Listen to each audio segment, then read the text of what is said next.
Good evening, everybody. Tonight I'd like to discuss how to seek guidance from our angels. Um, One of the angels' many functions is to guide us and give us wise counsel and guidance throughout our lives.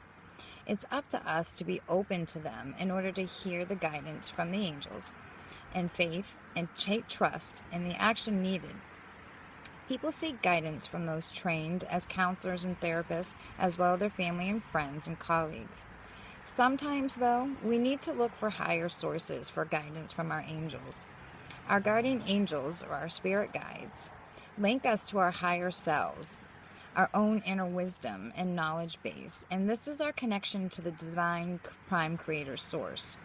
And this is within us all. This is our God-given birthright. Very often, we are too close to the problem or situation and are emotionally involved, so are unable to see all options from a higher perspective and discern clearly.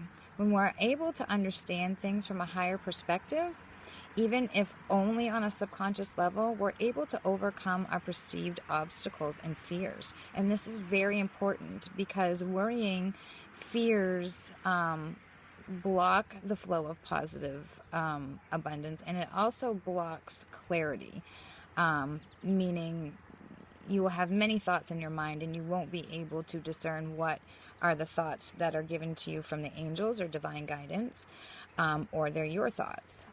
So accepting spiritual guidance from the angels can be positive and life-changing experience, and for me it was. It was something that taught me everything that I know. No church, no scripture. Everything I know and everything that's happened in my life is simply because of angelic guidance and my connection to the divine source within me. I owe them everything. So I think it's important to take yourself to a place where you won't be disturbed or distracted. Make a place where you feel comfortable and you're totally at ease. Give yourself the time. Give yourself the time out in order to take full advantage of your angelic connection and communication. The more you spend time communicating with them, the more practice makes perfect, the more you can pick up on clear, precise, divine, angelic guidance. And this is something that I practiced day in and day out when this first started occurring with me. I like to call it two separate conscious minds, where you have your thoughts and you have the thoughts of the angels or your divine guidance. And usually what they are is they're random thoughts. Your thoughts are something that kind of goes on and dwells, but it's usually the very first thought that pops into your mind. So say if you're praying or asking a question, whatever the first, when you're calm and your mind's not racing, whatever the first thought that pops into your mind is usually the angelic guidance, the answers. And it takes a while to separate your thoughts from divine guidance. They give you things such as images, sounds, smells, feelings, and it's up to us to start being aware to all of these signs, because the more we're aware, the more they occur. The more that they're aware, we're aware, so they can actually precisely work with us like they do with me. I really don't do much without divine guidance. They're teaching me to actually to depend on my own divine guidance within. Everything and everything I need, every answer I have, I get answered. I'm able to pick up even thoughts of other people, and I can sense their presence all the time. And sensing their presence is something that I like to discuss with people, because it can simply be by numbers, which is how they first started getting my attention. Now I can feel their presence. I get goosebumps, I get tingles, I get such an overwhelming feeling of unconditional love that sometimes I cry because it's so intense and I'm so happy. And then I realize it doesn't matter what I do, what mistake I make, they are still there to love me and pick me up. And they always tell me, don't worry about your bad habits. Don't worry about the little things that are hindering you today, because they'll slowly just stop. And they've just taught me everything I know, and I'm eternally grateful to them.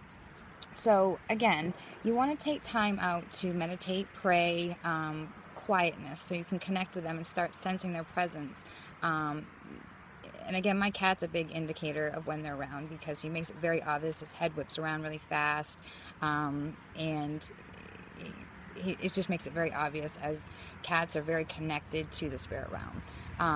I like to ask people when they pray and meditate to close their eyes and focus upon your breathing. Allow it to become slow and deep. Totally relax your mind, your body, and your soul. Take your time and don't rush yourself.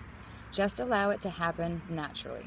And in the beginning, it's probably going to be really hard to quiet your mind. I couldn't really meditate, and praying, it didn't last very long, but I just kept at it, and eventually it just took. And I was trying a little too hard in the beginning, and that can happen too. You just need to let things happen, and believe me, we're in a time where connection to the angelic spiritual realm is not rare anymore. It's something that's more common than people realize, and they just aren't aware of it. So I'm here to make people aware of it and help them connect to the angelic realm. Sorry about the plane.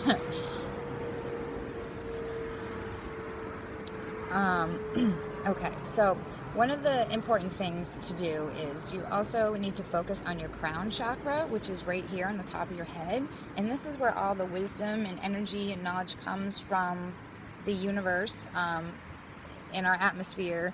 And I like to visualize it coming right into my crown chakra. And some of you might feel a tingling sensation. You might not at first, but I feel a lot of crackling. I can actually feel the energy from the divine presence in the angelic realm come into my crown chakra. And what it does is it connects you to your higher self, your divine connection within. So ask your higher self to send down a shaft, to send down a shaft or a spear of vibrant light, which just comes straight down from the heavens, right there to surround and protect you, right through your crown chakra and all over you. The light can be any color, and most often appears as the color deemed to be most appropriate and best aligned to what you most need to bring balance and healing into your life. Sorry, guys. Now, one of the other things that you can do is invoke your spirit guide or your guardian angel, and that's just simply calling upon them and ask for spiritual guidance from them, the angels, on any topic or anything you shall need. Now, invite your angel to come and sit with you. You may not be able to see them. Eventually, you'll be able to sense their presence, but they're there. They're always there. Your loved ones and the angels are always with us. So, I'd like to ask people to visualize yourself sitting opposite your spirit guide or your guardian angel, and you may become aware of a brilliant light forming in front of you. And I ask everyone to visualize these things, because visualizing creates thoughts, which creates your reality and which makes things real, because believing in something and faith in something is really key. Imagine this light growing larger, taking the form of your angel. Open your heart to your angel. Allow yourself to telepathically tell your angel all your issues, problems, and concerns. Don't hold back. Be honest with yourself and your angel. Be open to receiving any insights or messages from your angel, and be willing to put their suggestions and guidance into practice into your life. And one of the things that I had to realize was if I sacrificed myself of the lusts of the world and sins, as one might call it, I had to realize that I had to put into practice what I was preaching, and that's what a lot of people don't do. If they want change, they have to make the change. So don't hold back. Be honest with yourself and your angels, because that's when you grow the most. That's when the changes really start to occur. Be open to receiving any insights or messages from your angel, and be willing to put their suggestions and guidance into practice into your life. Sometimes, and I know for me, when I went on my God quest, I got more than I bargained for, and we have to be prepared for whatever answers we get. So when you feel ready, allow yourself to come to full waking reality. Our angels give us wise counsel and allow us to look at the bigger picture. We need to be prepared to heed the guidance from the angels and take appropriate action in our lives in order to bring about balance and harmony, healing and joy. And I'm going to continue to do a few videos on angels, as they have been my protectors, my biggest guidance. Everything I do revolves around divine guidance and the angelic realm. So I'll be sharing more videos, and if anybody has any questions, would like to work with me to develop their gifts or their abilities within themselves, someone they know, or their children, please feel free to contact me at Shelly Robinson Ministries at yahoo.com. And that's SHELLIE ROB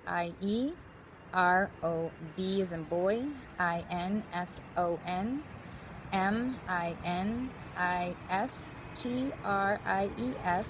at yahoo.com. And I look forward to working with many of you. Please keep in mind, I'm very busy. I get many emails every day, and I'm trying my best to get back to everyone. I will have a website ready in 2 weeks, so I look forward to working with many more of you. Have a great evening. Bye, everybody. Much love and light to you all.